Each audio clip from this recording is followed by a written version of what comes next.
Hey everybody, welcome back to another Diecast review. Today we are taking a look at Alex Bowman's 2022 Ally Throwback. This is kind of weird because he did a Valvoline Throwback, now he's doing an Ally Throwback in a Valvoline scheme. It's a little weird. Anyway, we're taking a look at his number 48 Ally Throwback. This is a throwback to a Mark Martin paint scheme from the mid-90s, and I think it's the 90s. You know what? This might not be the 90s. This might be the 80s. Late 90s? Early 90s? Don't ask me. I'm not sure. I just know it is a Mark Martin car, and I remember the car. I just can't remember the era because, honestly, the cars didn't change that much.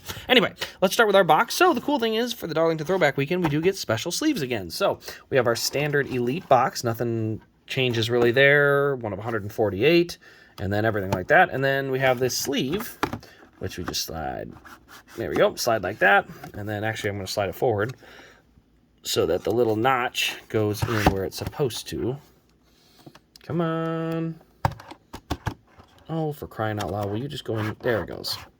All right, so there it goes. So there's the sleeve. It's kind of slid right into place where it's supposed to be. So you can see the Darlington Throwback sleeve just slides right on there. And that's kind of our box style for this one.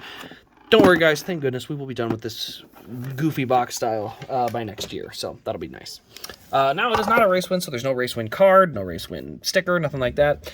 So let's go ahead and get right into the car here. So first thing you'll see is the what they call gunmetal gray or gunmetal chrome wheels here. Now, they aren't gunmetal chrome on the diecast. They're gunmetal chrome in real life. They're more of like a brushed silver look, more of a brushed gray maybe. But that's what the color they're trying to capture. So you can see we do have that color. That is on all the Hendrick cars, I believe, all season. I don't think they've changed the color on them. There's our number 48. We got NASCAR Salutes and then NASCAR International. Here you can see we got Ally, Do It Right, and you can see that number. Ugh, I hate the number location. Anyway, we got the white Goodyear Eagles there on the side. We got our ethanol ring, HendrickCars.com. Alex Bowman up there on the name rail. And then we also have the winner sticker up there from Las Vegas. We got on the hood, Ally, in kind of the Valvoline colors there. We got our Chevy Camaro at the front, along with our multi-level splitter here. Once we go to the back, we do have Ally, Do It Right. You can see our diffuser hanging off the back. DIN number is 31. Ally on the deck lid, which does pop open. So there's the open deck lid. You can actually see the fuel cell. For some reason, I have really good light today. You can see the fuel cell in the back. Actually, the fuel cell's not even red on this car, so a little weird. Tall black spoiler. I am hoping they will shorten these up as the year goes on, but it's early, so I haven't seen for sure if they're going to do that. That is just more of a hope. To the right side, same as the left. Nothing really changes there as far as the wheels or the paint scheme, anything like that. It is an Elite, which means that the rear bounces like this, the front bounces like this. Well, the front actually is pretty stable, but it does pose, and it does have a suspension. You can see it's a tiny bit of wiggle compared to what the rear does. Get a lot more wiggle out of the rear, but in general, there is still a suspension and posable wheels. So roof flaps do pop open here. You can see we have the front and rear cameras on this car here and here, and then you can see the antenna holes up there as well. That tells you it's an Elite, which also means we do have the metal chassis in here underneath the plastic piece here. So the last piece we need to see, or want to take a look at, I should say, is going to be under the hood. Now the hood does open up nice and wide, so you can get it pretty good in there. Like, you can see pretty well. You can see the 4 holes. Let's see if I can get a better look at it. You can see the 4 holes there. That's where the spark plug wires could go. Now, I hope, fingers crossed, Lionel does add that detail back. That'd be nice. So that would be a good thing. I would love to see the plug wires come back.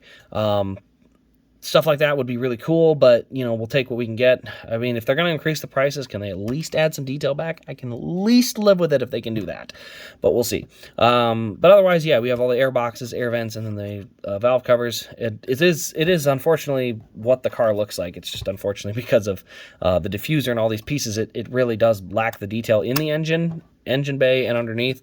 So like I've said before, the ARCs compared to the Elites, if you're going strictly based on looks, go ARC all day long. You know, it's the better option. I'm a firm diecast collector of Elites. I love them. But in this new car, the ARC looks exactly, not slightly, it is exactly the same as the Elite. One tiny detail is the hinge, the other is the antenna holes, which I don't even think the antenna holes always help the car out. Sometimes they flake, and I don't think antenna holes necessarily are a huge detail, or the hinges. I think honestly getting rid of those hinges, because the hinges don't actually stick up that far on the real car. So You know, sometimes I would say the ARC almost might look better from the outside. Now, I personally like to handle my cars. I don't know why. Don't ask me why. It's weird. But I like to hold the car. I like the weight. I like the posable wheels. I like the bouncy suspension. So I still prefer the Elite on most of my cars. But that being said, with the cost of these cars, I have slowed down. I've gotten less of them. So, you know, personally, I think if you are only into the look of the car, ARC is the way to go. That being said, I totally understand getting the Elite still, 100%. But this is something I have noticed, at least for sure this year. It's like, man, it's tough to justify the Elite when they look exactly the same from the outside.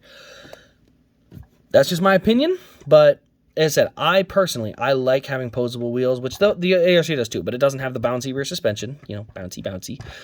Doesn't have this, it doesn't have the antenna holes, it's not heavy. So with all those details, those are what I prefer. But that being said, you know, I have cut down what I'm going to get. I'm still going to get the ones I go to see in person, Chase Elliott's, you know, that kind of stuff. But I have definitely slowed down what I get. So I don't know. Let me know your thoughts on this review in the comments below and what your thoughts are on the ARC versus Elite debate. I'm going to do a couple more videos on those going forward, just because it's a good way to kind of tell the difference and really see what is the better one to get, because especially with this new car, this decision has gotten harder than it ever has been, in my opinion. I love the Elites, but this year is definitely gotten to be the harder decision. So we'll do a video later on about that. But anyway, guys, thanks for watching. This has been Race Craze. Oh, I almost forgot to shout out. This is going to Josh Estep. So congratulations, Josh. Enjoy the car when it comes in. So gonna get that one shipped out. Actually, it's already probably shipped as of when the video posts. So enjoy it. And thanks for supporting the channel. So thanks for watching, guys. This has been Race Craze, and we'll see you in the next Diecast review.